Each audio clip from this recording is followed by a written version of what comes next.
गोवर्धन पूजा व्रत कथा। नमस्कार भाइयों बहनों, जय माँ गायत्री। आप सभी का मेरे यूट्यूब चैनल शुभकर्मा ही अष्टों में स्वागत है। आज के इस वीडियो में सुनते हैं गोवर्धन पूजा की कथा। गोवर्धन पूजा के दिन गिरिराज पर्वत यानी कि गोवर्धन पर्वत और भगवान कृष्ण की पूजा की जाती है।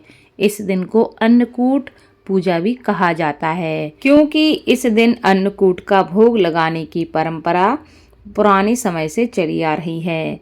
हर वर्ष कार्तिक माह में शुक्ल पक्ष की प्रतिपदा तिथि पर गोवर्धन पूजा की जाती है।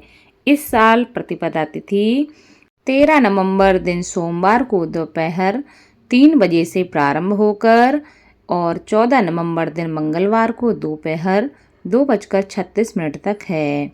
उदया तिथि को देखते हुए गोवर्धन जो पूजा है वह 14 नवंबर को मनाई जा रही है। गोवर्धन पूजा के दिन गिरिराज यानी गोवर्धन पर्वत और भगवान श्री कृष्ण का पूजन किया जाता है, क्योंकि इस दिन अन्नकूट का भोग लगाने की परंपरा है।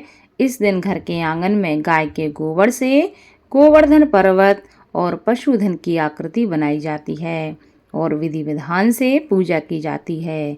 ऐसी मान्यता है कि गोवर्धन पूजा की कथा द्वापर युग से जुड़ी हुई है। तो सुनते हैं उस कथा के बारे में। पौराणिक कथा के अनुसार एक दिन भगवान श्री कृष्ण ने देखा कि सभी व्रजवासी तरह तरह के पकवान बना रहे हैं। पूजा का मंडप सजाया जा रहा है और सभी लोग प्रातः काल से ही पूजन की सामग्री एकत्रित करने में व्यस्त हैं। तब श्री कृष्ण ने यशोदा जी से पूछा कि मैया, आज सभी लोग किसके पूजन की तैयारी कर रहे हैं? इस पर मैया यशोदा ने कहा कि पुत्र, सभी ब्रजवासी इंद्रदेव के पूजन की तैयारी कर रहे हैं। तब कृष्ण ने कहा कि सभी लोग इंद्रदेव की पूजा क्यों कर रहे हैं? इस पर माता यशोदा उन्हें बताती हैं, इंद्रदेव वर्षा करते हैं जिससे अन्न की पैदावार अच्छी होती है और हमारी गायों को चारा खाने को मिलता है। इस पर कान्हा ने कहा कि वर्षा करना तो इंद्रदेव का कर्तव्य है।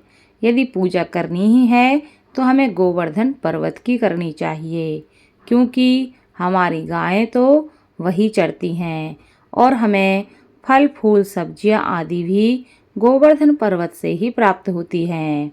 इसके बाद सभी ब्रजवासी इंद्रदेव की बजाय गोवर्धन पर्वत की पूजा करने लगे। इस बात को देखकर देवराज इंद्र को बहुत ही गुस्सा आया। उन्होंने अपना अपमान समझा और क्रोध में आकर प्रलयदायक मूसलाधार बारिश शुरू कर दी, जिससे चारों ओर त्राही त्राही होने लगी। सभी अपने परिवार और पशुओं को बचाने के लिए इधर उधर भागने लगे। तब ब्रजवासी कहने लगे कि ये सब कृष्ण की बात मानने के कारण हुआ है। अब हमें इंद्रदेव का कोप सहना पड़ेगा।